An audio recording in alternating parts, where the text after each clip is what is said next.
Seawall inspection on the new river off 22nd Avenue in Fort Lauderdale. The private homeowner. The property has a concrete panel, bulkhead, T-piling. The wall appears to be plumb. There's no issues with the straightness of the wall. There are considerable issues with erosion and loss of soil on the top side. This area here is about 6 feet of compromised cap. The forward part of the cap, as you can see, the rebar is all exposed and it needs to be repaired. There are a lot of areas where you can see the ground settled where the pavers are. Right here, there's actually an area where you can see collapse and erosion, and you can see there's a big hole in here. Stick my arm on it. There are multiple hairline cracks on this cap. Most of them are expansion cracks, which are not a big deal, but some of them should be repaired. Around here, right here, there's a walkway, and you can see right here that there's considerable amount of erosion. Right here, you can see the hole, some roots from the tree and other things. So you can see how the ground is sloping here, and there's a loss of ground here. Coming to the west side of the property has a small part of the wall that is rock wall, and it's really not balanced correctly, separated from the rest of the seawall. And you can see there's a lot of erosion, and the rock itself is in really not good shape. I'm going to go down right now and show you. Just take me.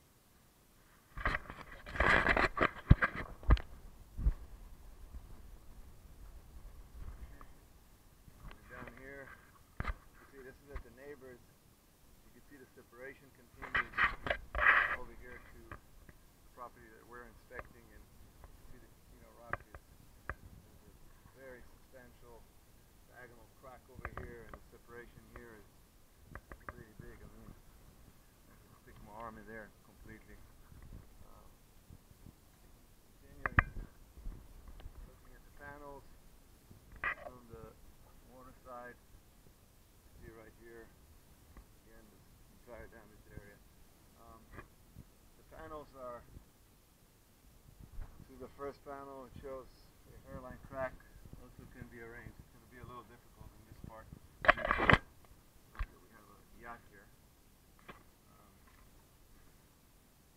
Looking at the T-piling, they seem to be in relatively good condition. The radiuses are still appear to be adhered properly.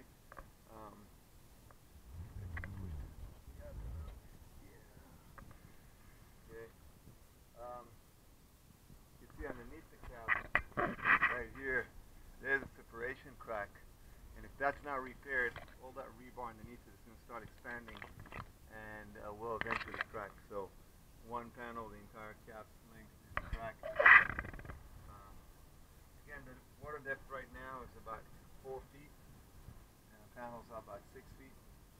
It's very soft along the bottom of the panel. I can't show it to you now because all the visibility is from the floor.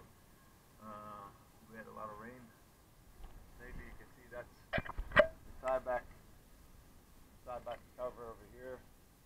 Compromised, there's gaps, so tie-back is probably getting corroded during the high tide time. Definitely the panels have a lot of soft, I don't feel any exposed. Well, actually here I do. Right now my boot should have a footer here, either ripped out bags or a concrete footer with sheet bonding. Right here, same thing, same issue with the tie-back. It's not completely contained, it needs to be closed. Again, the wall is still plumb, it's straight, it just has hydrostatic issues due to the incredible rainfall that we have here in Florida. The radiuses, you can see right here, they're already starting to get old. They're not new, but they're still holding. They could be redone. Again, another area, there's a crack also goes all the way up, so you can see it here. Then it goes, connects to this crack over here that goes all the length. So that's the second section of cap above a concrete panel, and another one here. The panels themselves appear to be in good condition. There's only the first panel that was kind of rough. And the cap, you can see for yourself, there's a lot of small hairline cracks. But Seawall will need some form of hydrostatic release on it to prevent it from collapsing, because these are old tiebacks. So definitely a jet filter system would be recommended here. Structurally, the only areas that are of issue are on the east perimeter, which is that Bikini rock wall, the coral rock wall, and then this area here that has that compromised cap. And also you can see the T-piling here is completely, right here you can see it's completely open. And the cap should probably, it would probably be broken almost to the edge of the property, and then a new formed area of the front of the cap that needs to be formed and redone. The seawall passes in its erectness, plumbness. It does need quite a lot of maintenance, and there is probably 50, 60 years of life on the seawall. So it's not unusual to see this kind of damage and erosion happening. This inspection was conducted by SeaMeDive at December 30th, 2016 in beautiful Fort Lauderdale in the